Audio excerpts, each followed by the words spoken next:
Chào các bạn, tiếp tục với series móc thức ăn nhanh. Hôm nay mình sẽ hướng dẫn cho các bạn móc chiếc ly nước ngọt siêu đáng yêu này.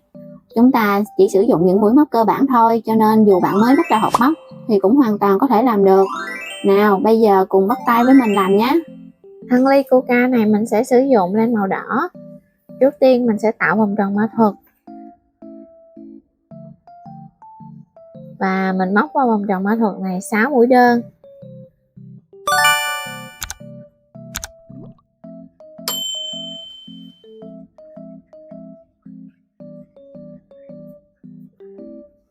Rút sợi dây thu nhỏ vòng tròn mã thuật lại, móc một mũi dời để kết hàng. Ở hàng móc thứ hai này mình sẽ lên một bính, và sau này mỗi lần lên hàng mình sẽ lên một bính này, mình sẽ không nhắc lại ha. Ở chân móc đầu tiên này mình sẽ móc vào đây là 2 mũi đơn chung chân, mình gọi nó là mũi tăng.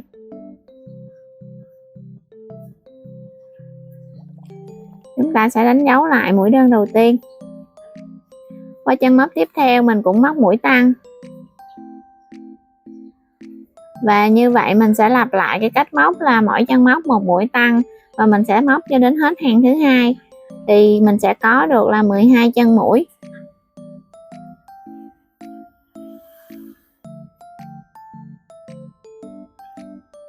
Hàng thứ ba, chân móc đầu tiên này mình sẽ móc vào đây một mũi đơn. Chân móc tiếp theo mình sẽ móc mũi tăng.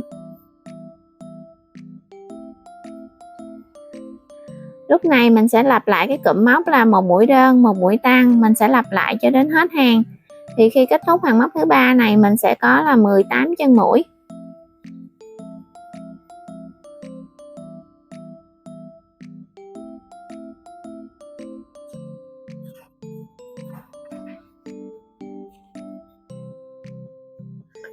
Hàng móc thứ tư mình sẽ móc ở dây phía sau.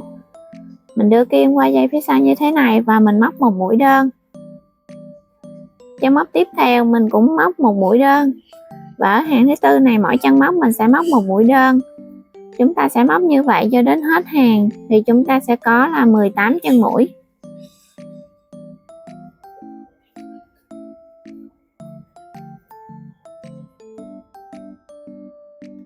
Hàng móc thứ 5, ở 5 chân móc đầu tiên này mình sẽ móc mỗi chân móc là một mũi đơn. Chân móc thứ nhất, 2, 3, 4 và 5. Sau đó mình sẽ móc mũi tăng.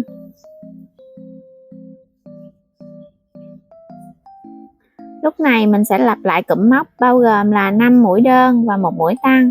Mình lặp lại cho đến hết hàng.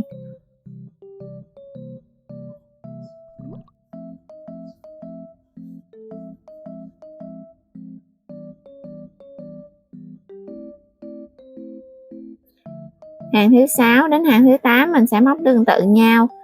Mỗi chân móc mình sẽ móc một mũi đơn. Và mỗi hàng mình sẽ có là 21 chân mũi. Mọi người sẽ móc đến hàng thứ 8, sau đó chúng ta sẽ gặp lại nhau. Sau khi móc xong hàng móc thứ 8, chúng ta tiếp tục móc hàng móc thứ 9. Ở 6 chân móc đầu tiên này mình sẽ móc mỗi chân móc là một mũi đơn.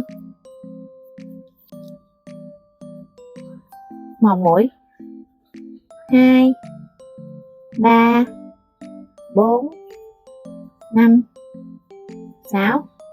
Sau đó chân móc tiếp theo mình sẽ móc mũi tăng. Sau đó mình sẽ lặp lại cụm móc bao gồm là 6 mũi đơn và một mũi tăng. Mình sẽ lặp lại cho đến hết hàng. Thì khi kết thúc hàng móc thứ 9 mình sẽ có là 24 chân mũi.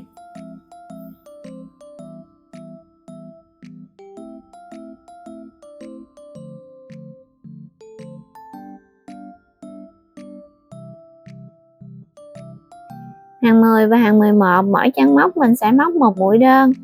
Và kết thúc mỗi hàng mình sẽ có là 24 chân mũi.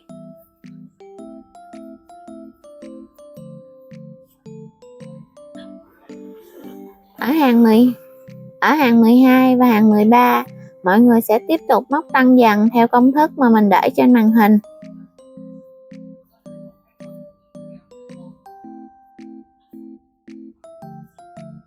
Khi móc hết hàng móc thứ 13, mình sẽ móc mũi dời.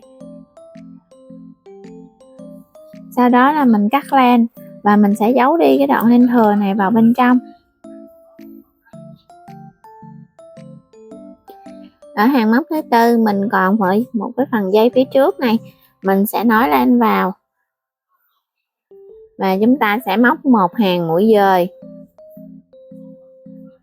Mỗi chân móc mình sẽ móc một mũi dời.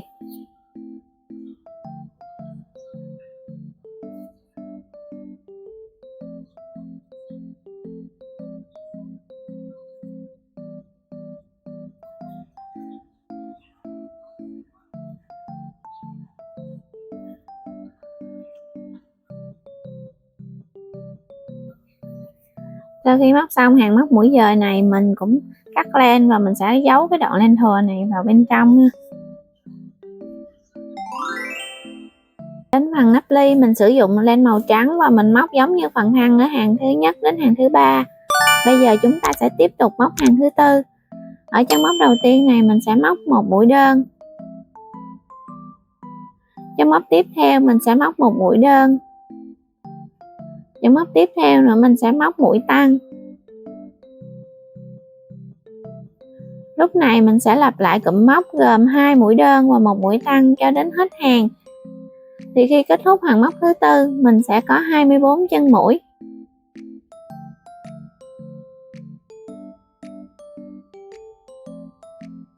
Ở hàng móc thứ năm mình sẽ tiếp tục tăng theo công thức gồm 3 mũi đơn và một mũi tăng này. Mình sẽ lặp lại cái cụm móc này cho đến hết hàng. Thì khi kết thúc hàng móc thứ năm mình sẽ có 30 chân mũi.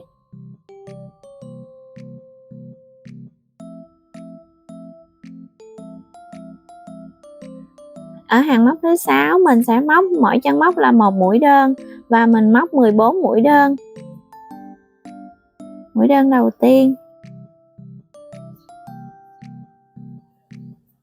2, 3, 4, 5, 6. Khi móc đủ 14 mũi đơn rồi, chân móc tiếp theo này mình sẽ móc một mũi tăng.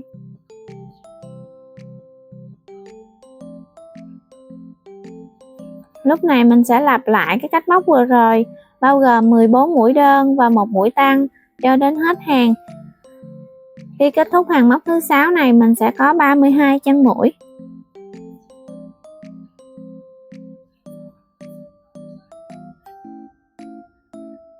Hàng móc thứ 7 mình sẽ móc ở dãy phía sau. Và mỗi chân móc mình sẽ móc một mũi đơn.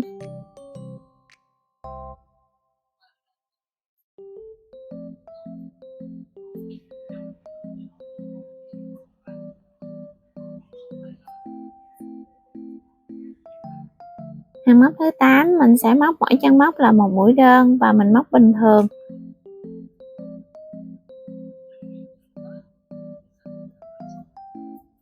Sau khi móc xong hàng móc thứ 8 mình sẽ móc mũi dời và mình cắt len. Ở hàng thứ 7 này mình còn cái phần dây phía trước này, mình sẽ nối len vào và móc một hàng mũi dời.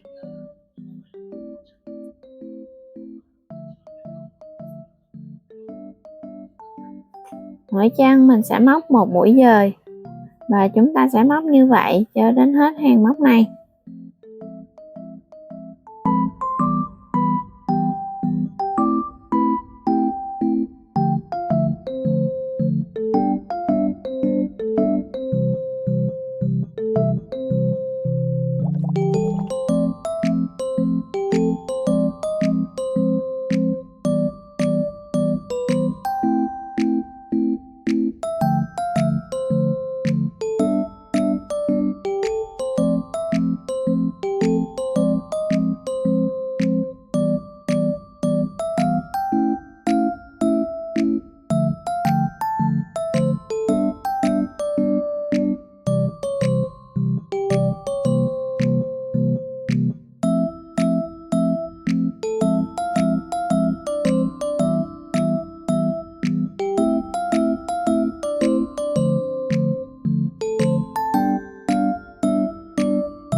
Hôm nay chúng ta đã cùng nhau hoàn thành xong một mẫu trong series thức ăn nhanh. Cảm ơn các bạn đã xem hết video và cùng mình móc len ngày hôm nay. Chúc các bạn móc len vui vẻ và hẹn gặp lại các bạn trong những video sắp tới. Bye!